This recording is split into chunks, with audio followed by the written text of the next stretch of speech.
Thank you very much for the introduction, particularly thanks to the Amigos del Prado for the invitation, and even more thanks to them and to all of you for the significant contribution that was made by the Amigos for the purchase of this remarkable painting, the Madonna della Granada.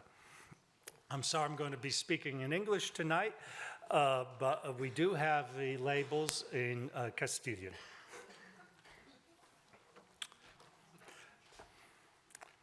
This evening, we will look at a painting by Fra Angelico. The Duke who bought it, a crown prince who acquired 4 pictures by Angelico, a prince regent who gave his daughter 1, a sculptor who loved Angelico, a world-class tenor who bought 2 paintings by him, a dealer who sold at least 8, a provincial banker who thought an Angelico would give him prestige in Roman society, a royal couple who wanted to project an aura of middle-class respectability, who owned 2 pictures by him, as well as an early biographer of Canova, the official who oversaw the sculpting of Canova's Venere Italica, and above all, a dashing curator who requisitioned 2 pictures by Angelico for his museum and was trying to get a 3rd one before someone was routed at Waterloo.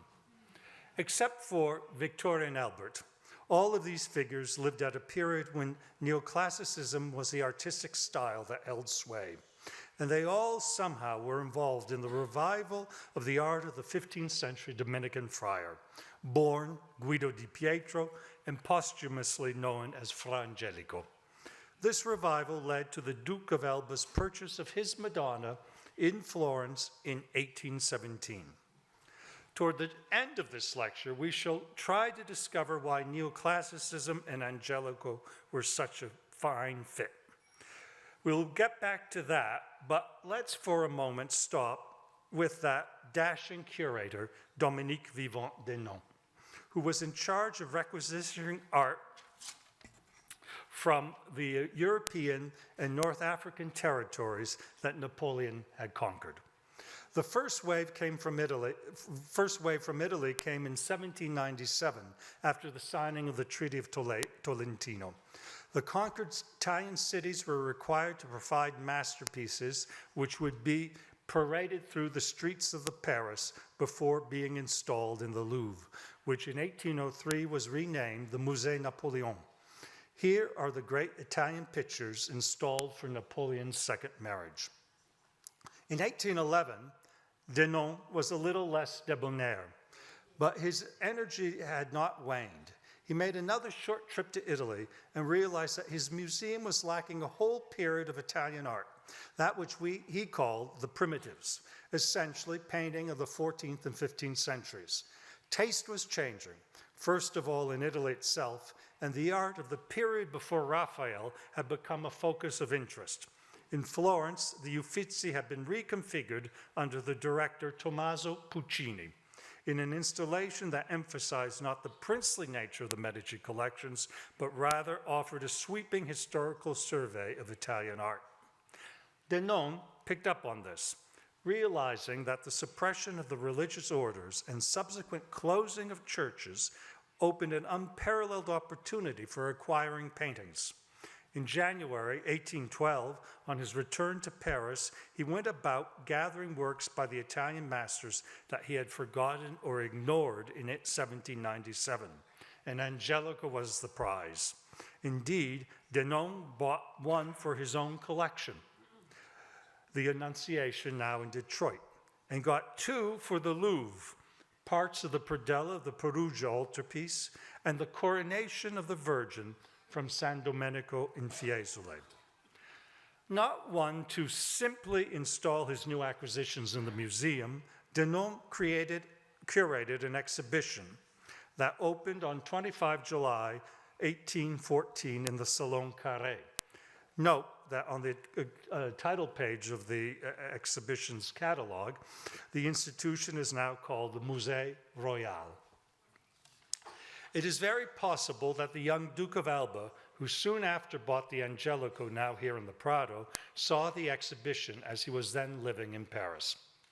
The publication is one of the first examples of a modern catalog, in which there are good descriptions of the pictures that were displayed, as well as biographical and critical summaries of the artists on view. There was a section on Giotto. Notably, the artist's stigmatization of St. Francis had been brought from Pisa. In the catalog commentary, there is an interesting statement about Angelico. After a few words about the Trecento painter, Giotto, it is said that Masaccio, 100 years later, was Giotto's true heir.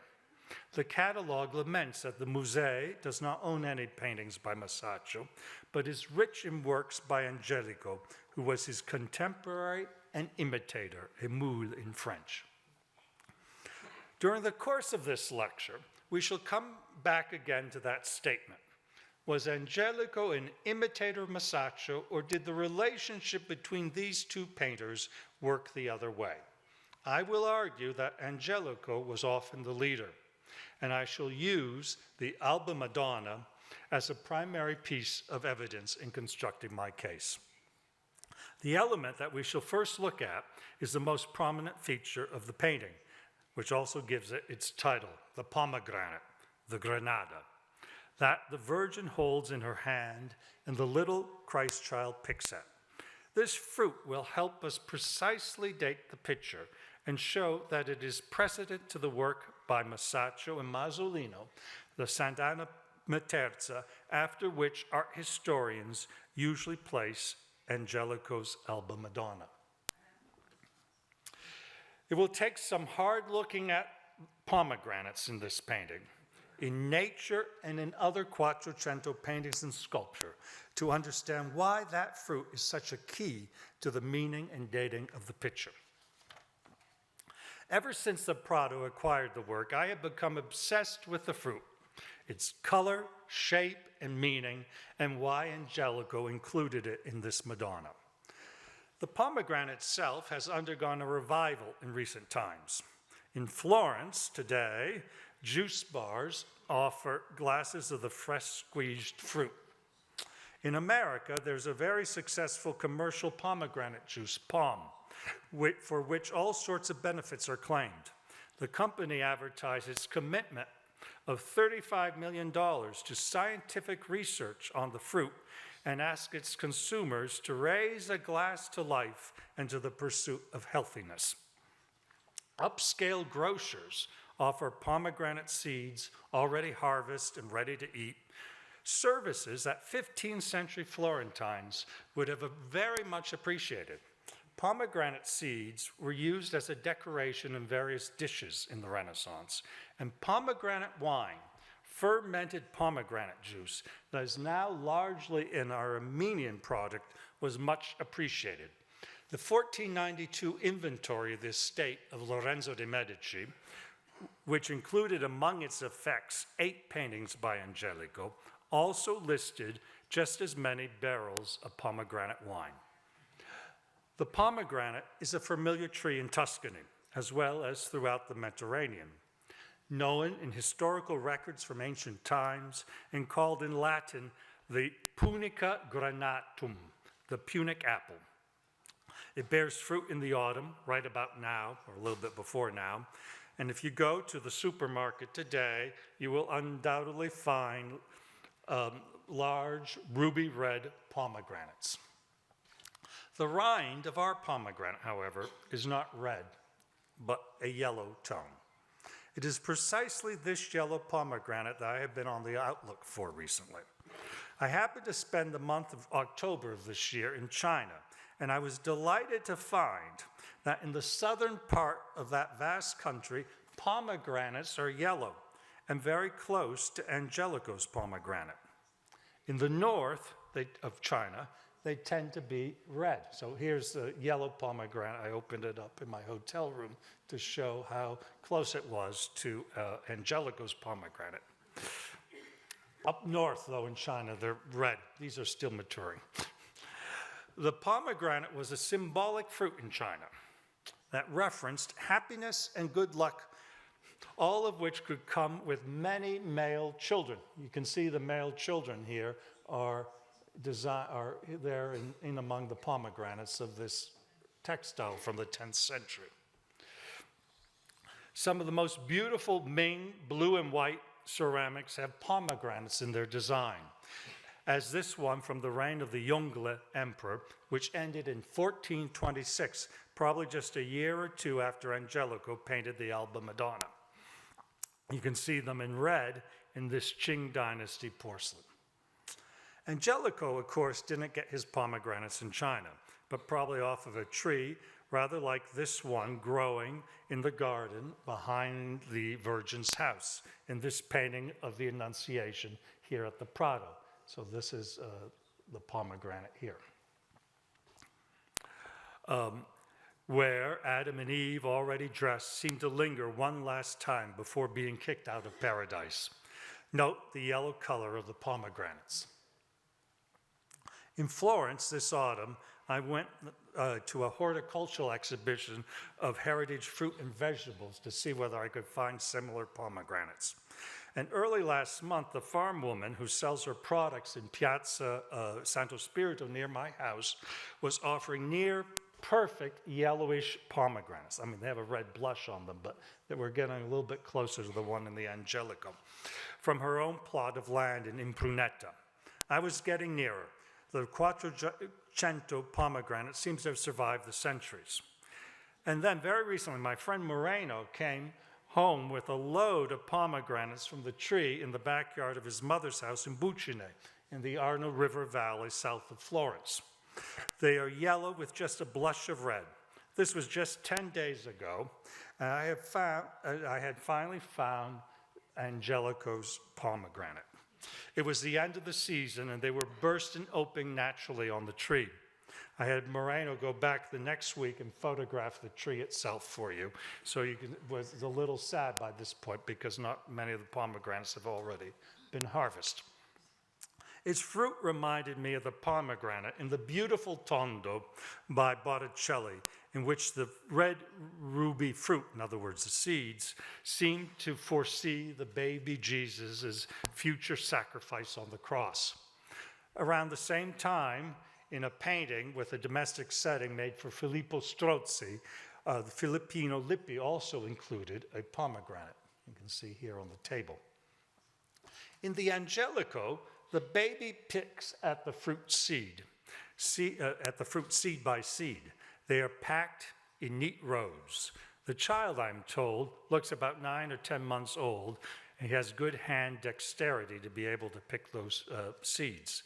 This would mean that the Angelico has showing him with fruit that has ripened at about the same time as his age, because the fruit ripens in October when Jesus would be 10 months old.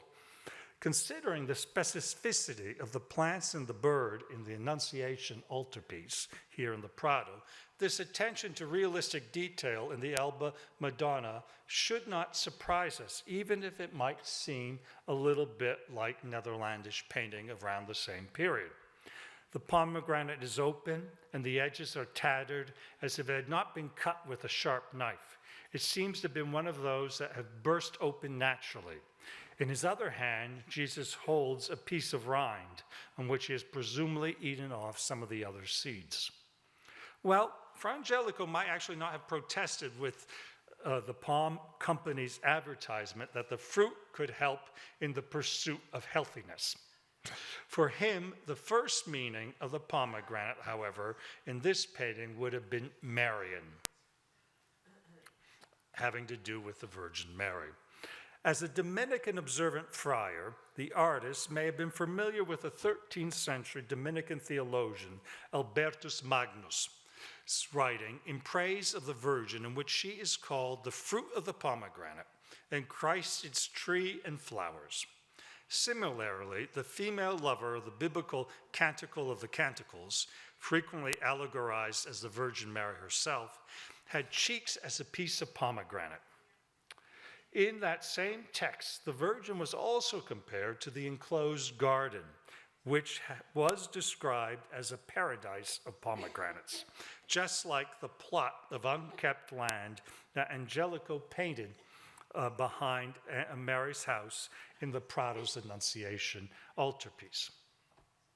In one other painting contemporary to the Prado Madonna, the Virgin and Child, now in the Alana collection in America, Angelico depicted Mary offering Jesus grapes, a patent reference to the Eucharistic wine, symbolizing the sacrificial blood of Christ. In the Old Testament, grapes and pomegranates, both harvests in the autumn, were jointly celebrated as the riches of the land of Canaan, in an episode that Christians interpreted as a prefiguration of the Eucharist. It's said that when spies sent by Moses got to the valley of Eshcol near Hebron, they, quote, cut off a branch with its cluster of grapes, which 2 men carried upon a lever. They took also of the pomegranates and of the figs of that place. In 1616, Poussin produced a masterful interpretation of the story, in which pomegranates are as prominent as the grapes. 2 men, one holding a branch with ripe pomegranates, balance a giant bunch of grapes on a pole. A woman on a ladder reaps pomegranates from a towering tree, and another bears a basket laden with them. In the Old Testament, the pomegranate actually also made up the principal motif of the woven design for the border of the vestments of the high priest Aaron, Moses' brother, and his sons, in which pomegranates and actual golden bells were to alternate. Glossing this passage describing the vestments of the priest, St. Jerome expounded on the pomegranate as a symbol of harmony, interpreting it in Christian terms as the unity of the church. The pomegranates and bells for Jerome represented the harmony of all elements, and when interwoven in a gold-threaded garment, it meant the providence of the divine sense that penetrates all things. In the 1420s, as in the seam of Aaron's tunic, the pomegranate came to dominate the decorative pattern of Florentine gold and silver threaded velvets, which were the pride of the local industry and retailed across Europe. Pomegranates growing out of a meandering branch were repeated along the length of a cloth in a pattern known in Italian as a griccia. Appropriately, a version of the same design is found in textiles from the Kingdom of Granada. The first instance of the pattern in a Florentine painting would appear to be the cloth of honor with metallic silver thread, suspended by angels in Masaccio and Masolino's Sant'Anna Materza. You can see these are pomegranates on a meandering branch. This painting was installed on the Bonamici family altar in Sant'Ambrogio in Florence, probably by 26 July 1425, the date of the feast of St. Anne, who was much venerated in the Bonamici family. Masolino in the painting painted St. Anne, Masaccio painted the Virgin and Child, and the two collaborated on the angels. The painting's cloth of honor is an advance in the intricacy of the pattern, as well as weaving technique from other earlier textiles with pomegranate motifs, which were more open and delicate, as can be seen here in the outfit sported by the man walking across the square in Masolino's nearly contemporaneous healing of the cripple and the raising of Tabitha in the Brancacci Chapel. Another advertisement for Florentine luxury textiles is found in Gentile da Fabriano's Adoration of the Magi, dated May 1423. The cloth in which the pomegranate fruit and branches are picked out in gold thread is worn by the middle magus. Gentili must have seen such a textile on display in the city itself. According to the tax records of 1427, the patron of the Sant'Anna Materza, Nofri Bonamici, owned looms for weaving figured textiles. He worked almost exclusively as a supplier for Felice Brancacci, a silk merchant. The close business relationship must have been the reason that Bonamici was able to hire Masaccio Mazzolino, who were then frescoing the Brancacci family chapel in the Church of the Carmine. Certainly, Nofri furnished the velvet for the same artist to paint in his altarpiece in Sant'Ambrogio, and is therefore probably the only producer from the 1420s that can now be related to a specific pattern. The pomegranate in the Prado painting has not been transformed into a golden and crimson piece of velvet, symbolizing St. Jerome's divine sense penetrating all things, but is nevertheless an emblematic fruit. In Italian Renaissance masterpieces, we are so used to seeing the Madonna holding a piece of fruit that there is a tendency to use it as a distinguishing feature of the title. For example, Giovanni Bellini and Dürer both painted pictures known as the Madonna of the Pear. Before Angelico, however, instances are very rare. In Trecento, Florence, a flower or the Christ child playing with a goldfinch, another symbol of the Passion because the bird lived in thorn bushes, are common features, but not fruit. Angelico, however, may have known of at least one representation with a pomegranate in a Dominican church in Perugia, Gentile da Fabriano's Virgin and Child of the early 1400s, in which the child clasps a whole pomegranate with broken skin, and the mother pinches its stem. Angelico's own much later altarpiece for the same church has the child displaying a pomegranate. Around the same time as the Gentile in Perugia, the Sienese sculptor Jacopo della Quercia carved the marble Virgin of the Pomegranate, commissioned in 1403 for the Cathedral of Ferrara. In Florence, probably by the time Angelico had painted the Prado Madonna, there was one near contemporary example of a virgin with a pomegranate. Donatello's Virgin and Child, now in the Museo di Stefano Bardini. Although it has gone for many years with the traditional title of the Virgin of the Apple, the fruit that she offers the Christ child is clearly a pomegranate.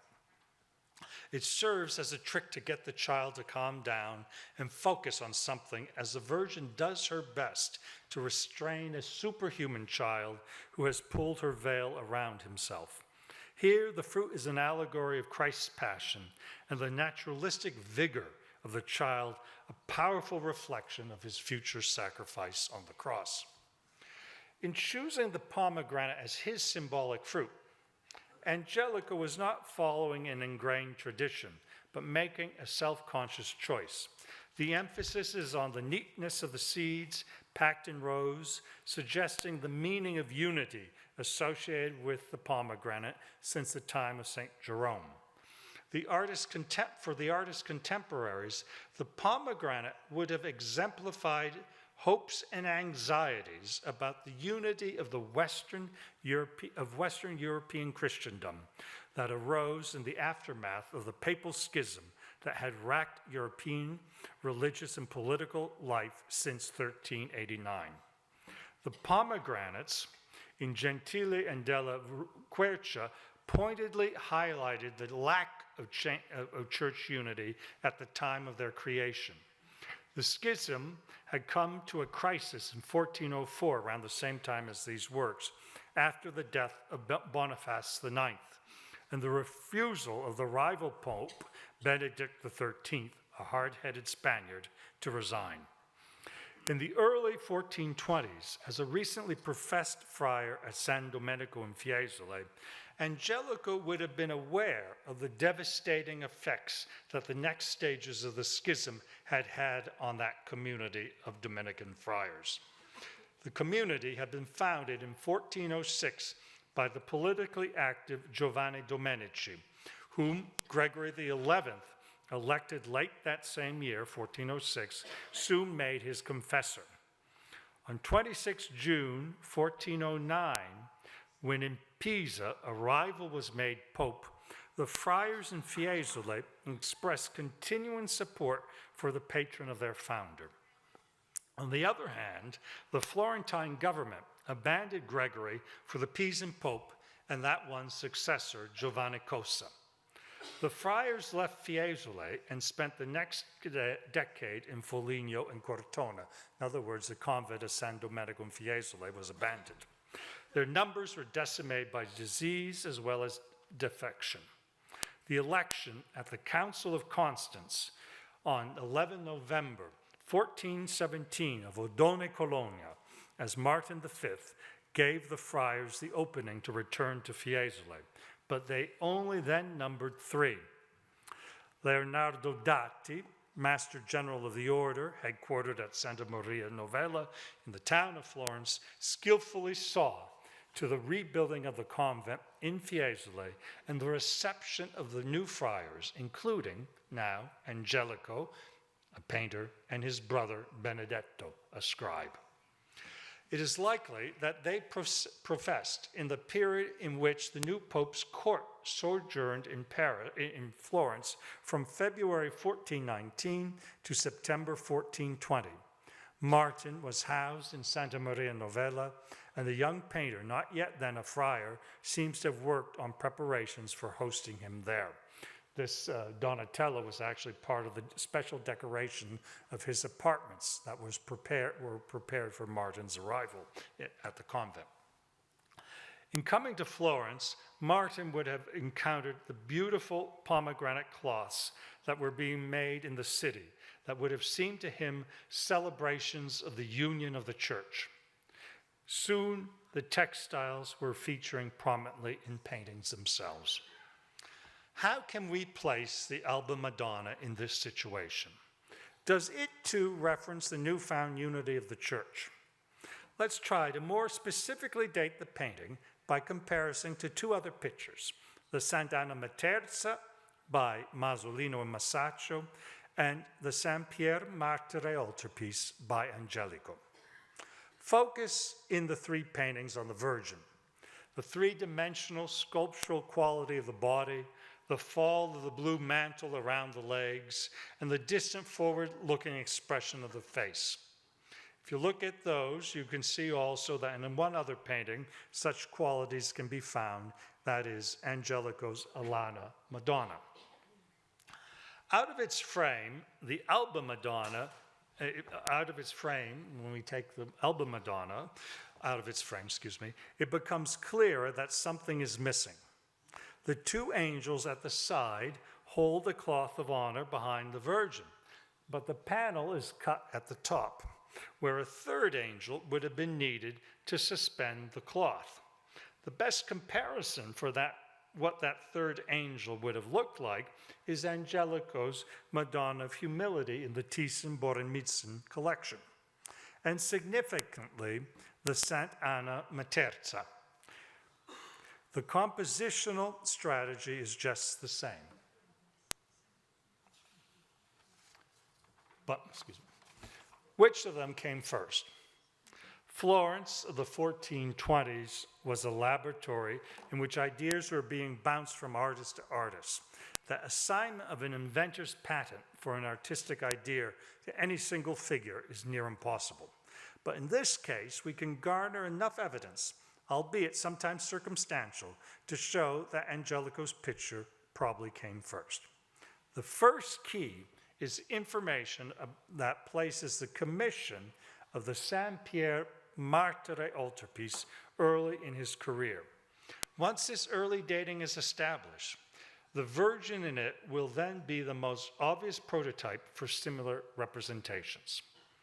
The second element is the association of the pomegranate in Jesus' hand in our picture with another event in which the unity of the church was under attack, and that is the Church Council of Siena of 1423-1424.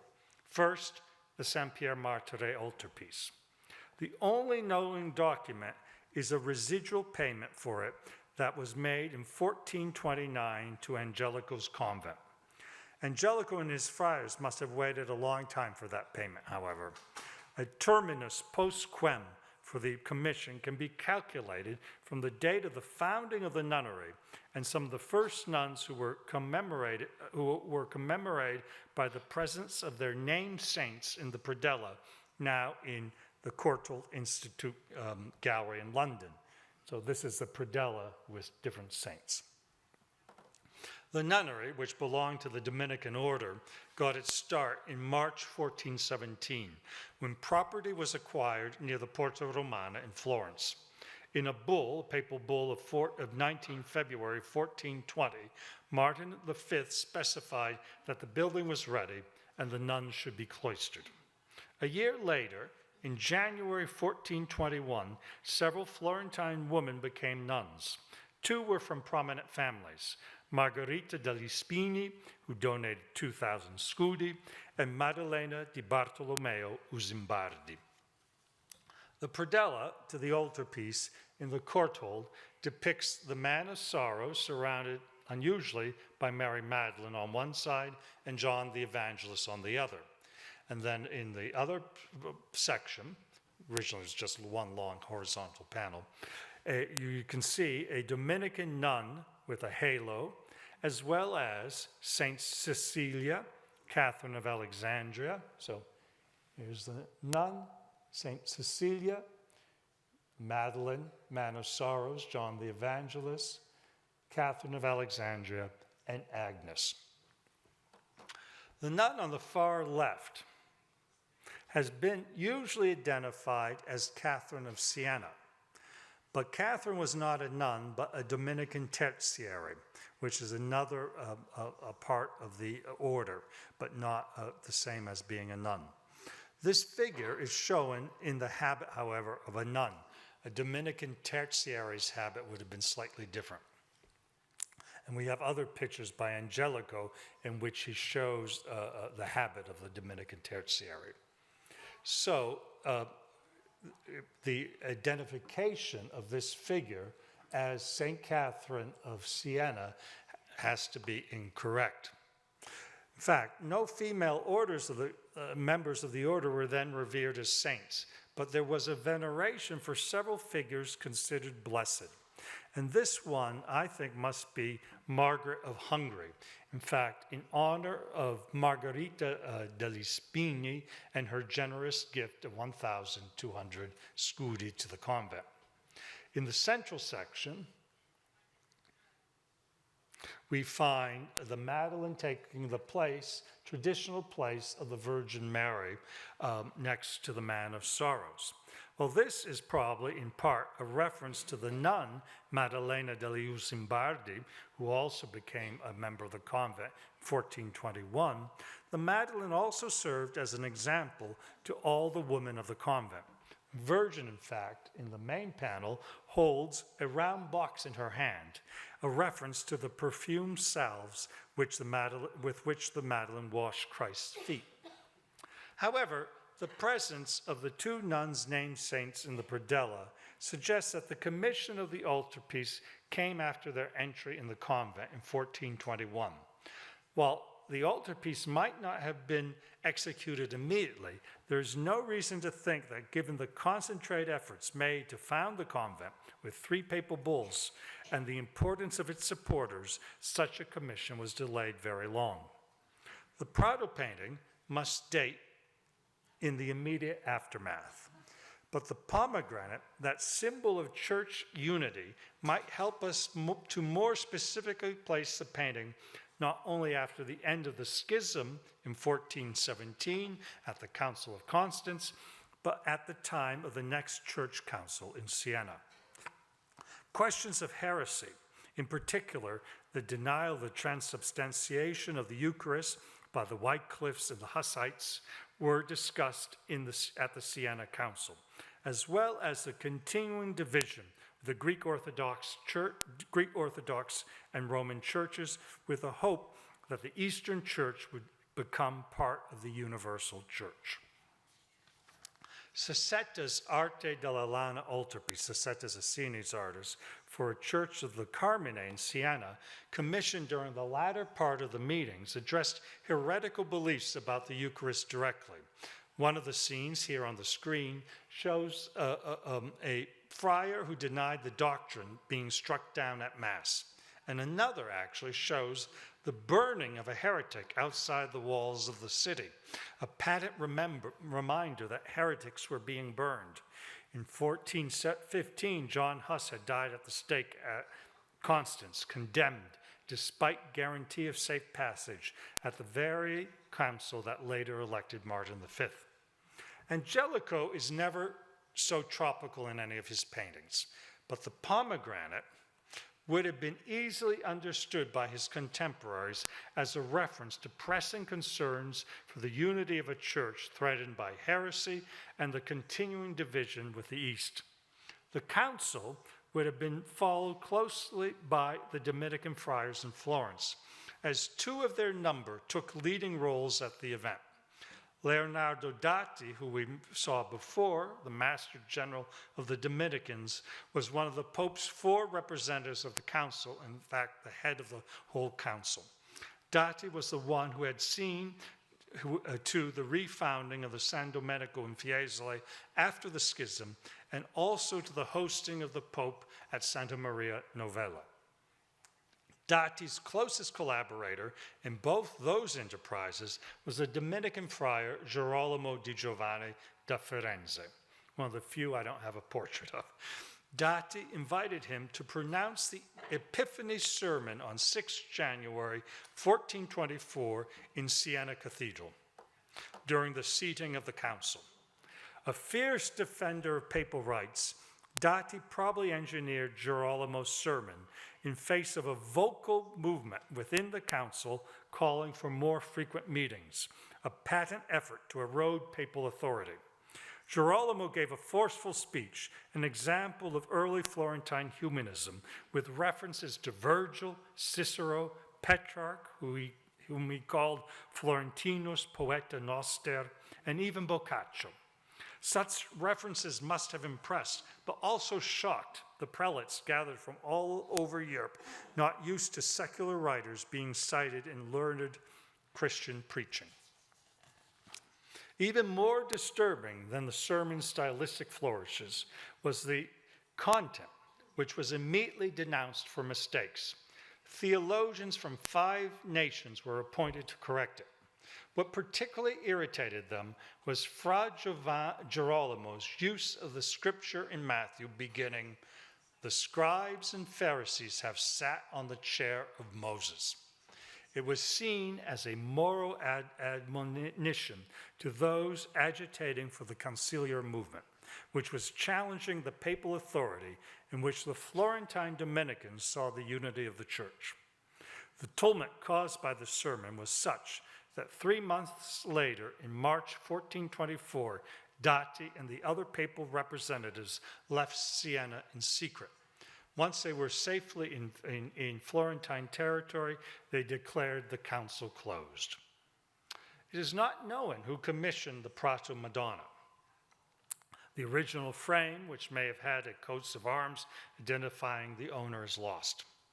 If the pomegranate, however, can be understood as a topical reference to the promotion of church unity as articulated by the Florentine Dominican friars in Siena, might the painting have been made for Leonardo Dati, who oversaw the events at the council.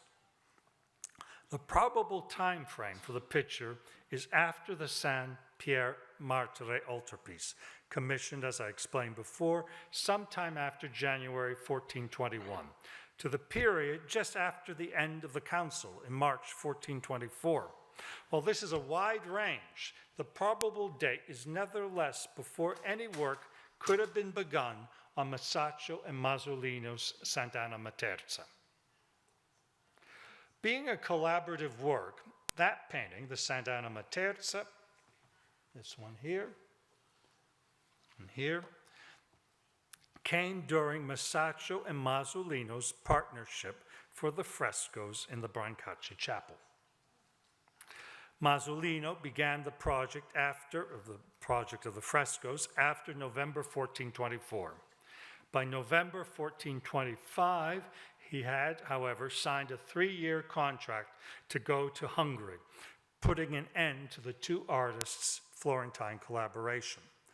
Given the Buonamici family's concerns to have their altar adorned for the Feast of St. Anne, for which they paid for special annual summertime celebrations, including a performance of a boys' choir, the painting was probably made to be installed by the feast day, 26 July, in 1425.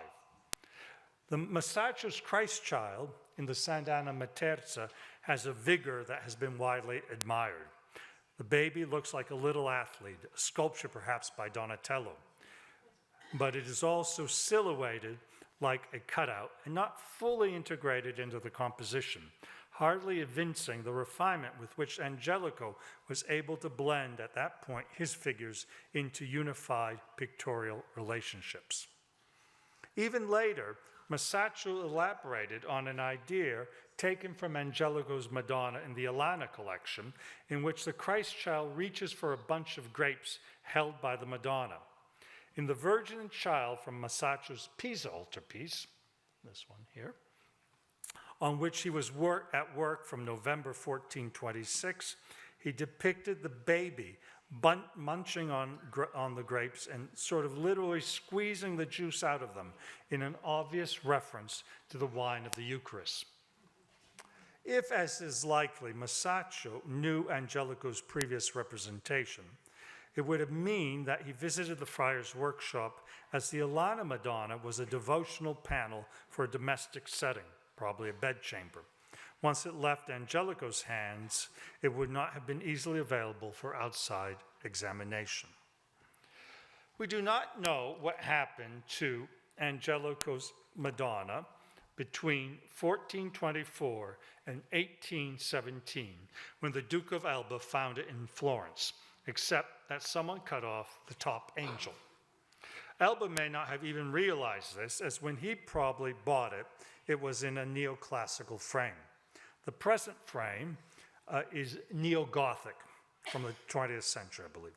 But there is a photograph of an earlier frame, although even that might not have been the one from 1817. If the Duke had a copy of the Catalogue of the Primitives from the Paris exhibition of 1814, I hope that he did not mind owning an Angelico over a Masaccio. He might not have been aware of the relationship of the two artists, although he seems to have frequented, from his own diary we know this, the Accademia di Belle Arti in Florence, where, since 1810, the Sant'Anna Materza was hanging.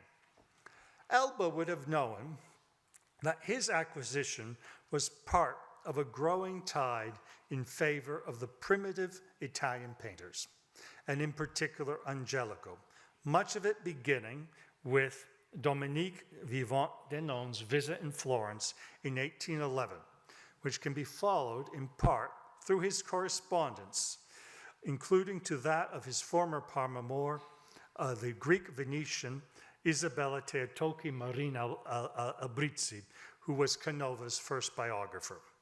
Denon did not get to see her on his 1811 business trip to Italy, but once on Italian soil, his thoughts seemed to have turned to her.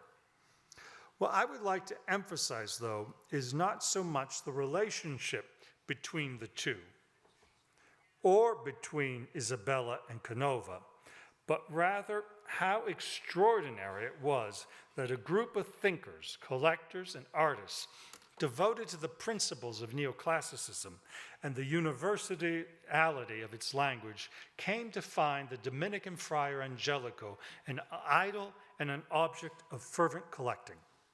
The head of the Accademia in Florence in 1811 was Giovanni degli Alexandri.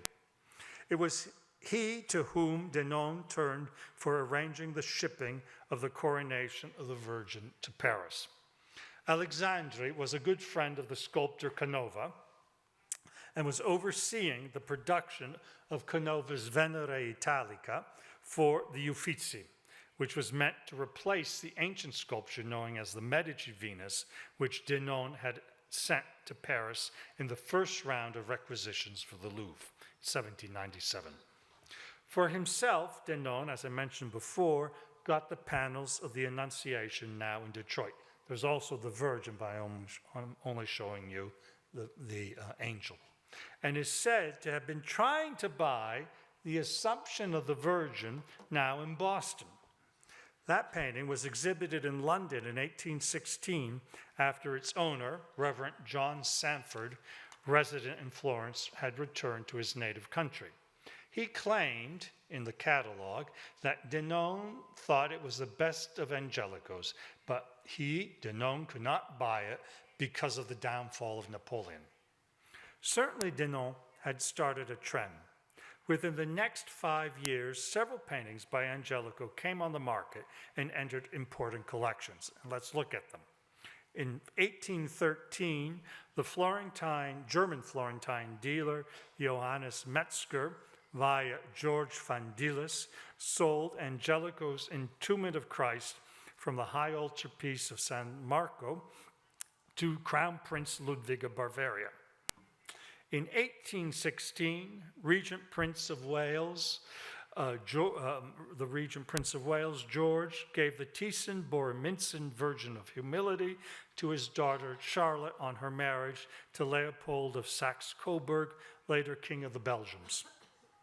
And in 1817, in Florence, the tenor Nicola Tacchinardi, a favorite of Rossini, was able to obtain the martyrdom of Saints Cosmas and Damian from the San Marco altarpiece from the Accademia in Florence, thanks to its director, the neoclassical painter Pietro Benvenuti. Tacchinardi had trained as a sculptor, even though he was a singer, and also as a painter before becoming a musician, and was later a good friend of Canova, in whose studio he worked even after becoming one of Europe's most famous singers. Perhaps it is via Canova that the singer became interested in Angelico. Tacchinardi had a large collection of paintings that he had bought in Paris during his years on the stage there, publishing a catalog in 1813 before returning to Florence.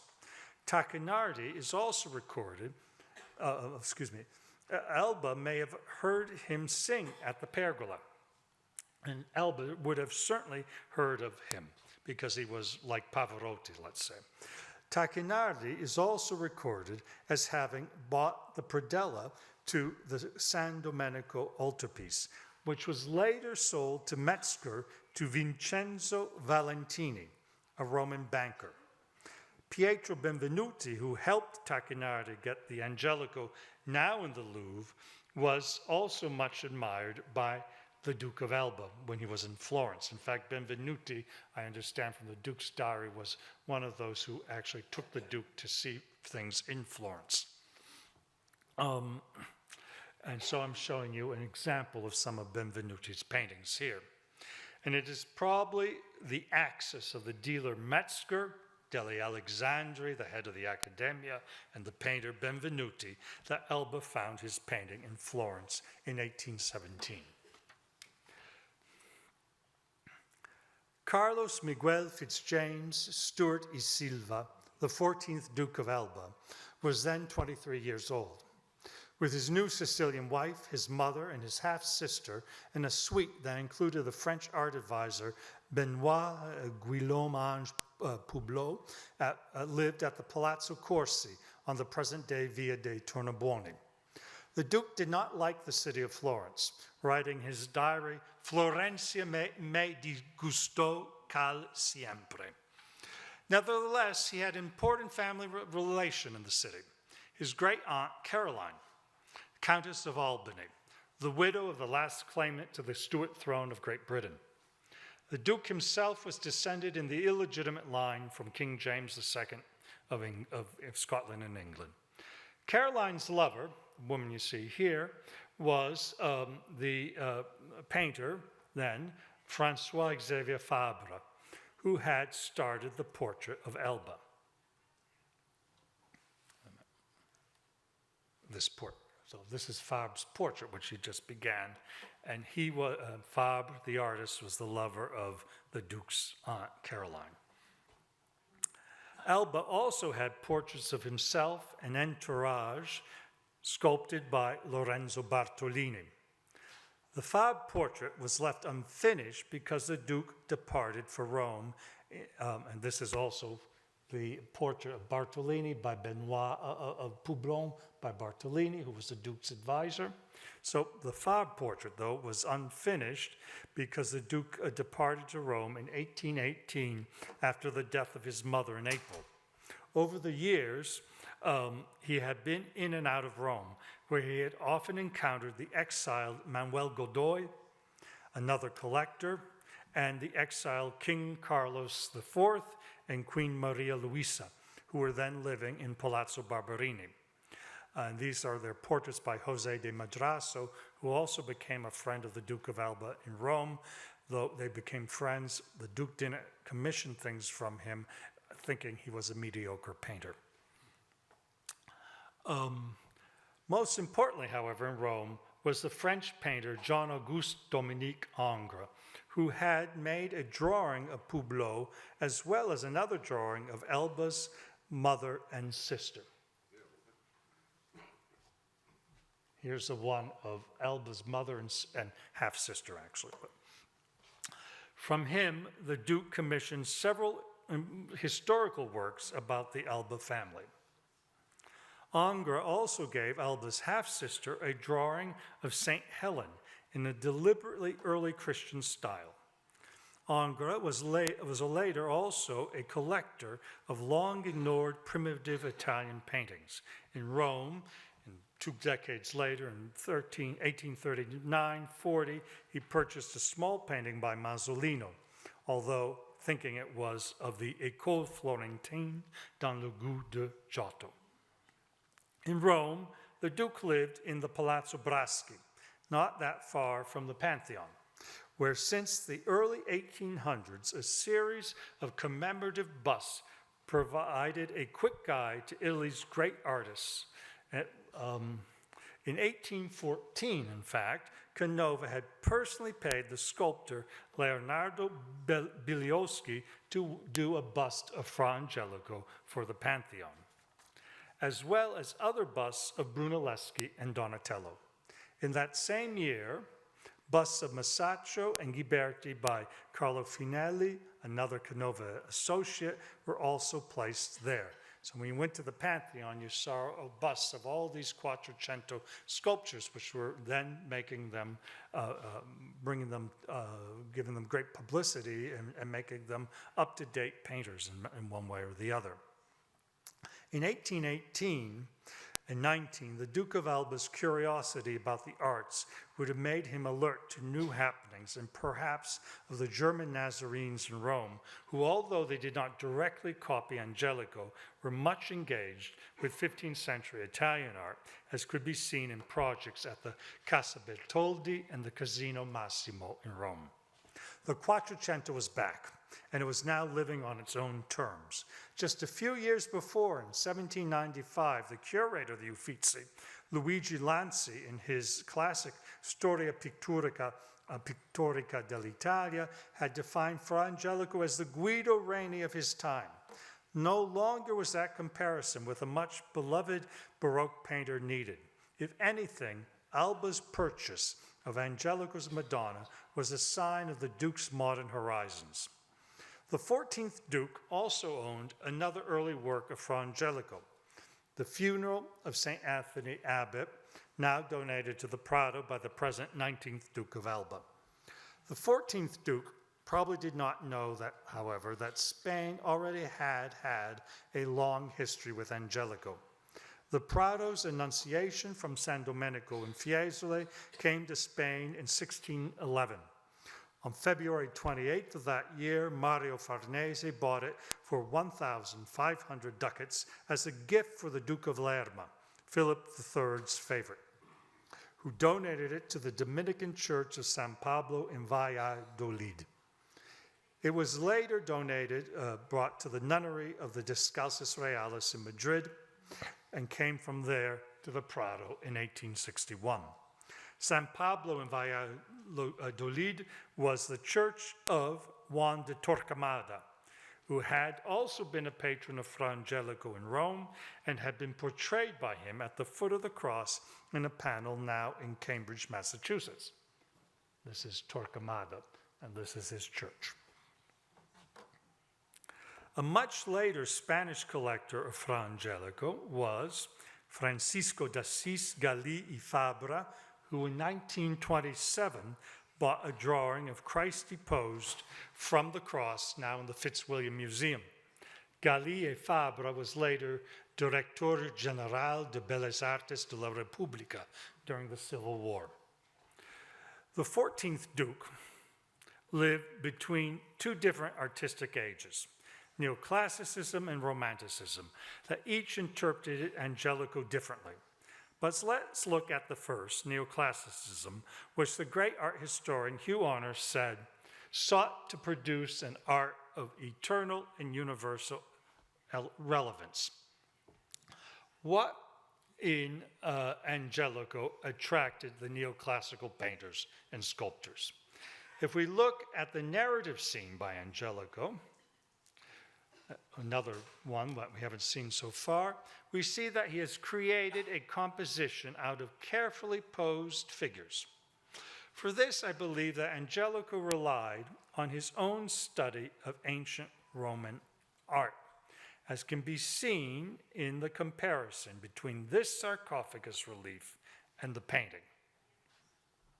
The sarcophagus is in Cortona, the city where Angelico spent his novitiate to become a friar, and Donatello is said to have told Brunelleschi about the sarcophagus. This relationship with a language that comes from antiquity, but which could be interpreted in a modern way well characterizes the art of Angelico as well as Canova or David.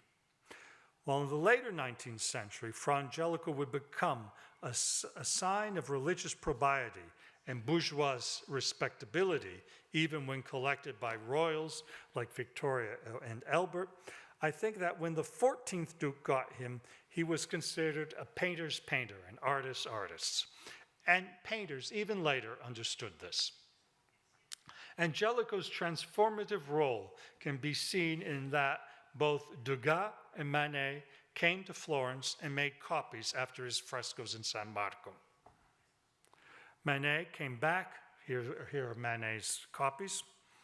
Manet came back to Angelico in Paris in the 1860s, so a decade later after his trip to Florence, turning one of his earlier copies of the painter fresco into a print, which was produced at the very same time that Manet was struggling with paintings that would transform his own style and painting altogether, the Olympia and the Déjeuner sur l'herbe. Degas also did copies at the same time of Angelico at the same time he was working on one of his early revolutionary paintings in Florence. Here's one of his copies, drawing in San Marco. We even have a slip giving him permission to do drawings there. At the same time, he was painting this painting of the Bellelli family. Later, the dealer, René Gimpel, recounted that if Degas had come to buy his gallery to see a painting that by Angelico that he, the dealer, once had on sale, Degas would have said that it was so delicious that it would have been something to sleep with, c'est de coucher avec. That's a painting that he had hoped to show Degas. Degas' niece later claimed also that the painter copied Angelico with l'amour et piété, love and piety. And that devotion was not necessarily a religious one, but one that of a community of artists across the ages. And I'd like to end there, thinking that perhaps in the exhibition that's here at the Prado, the Meta Pintura, this painting too could have fitted in very well. Thank you very much.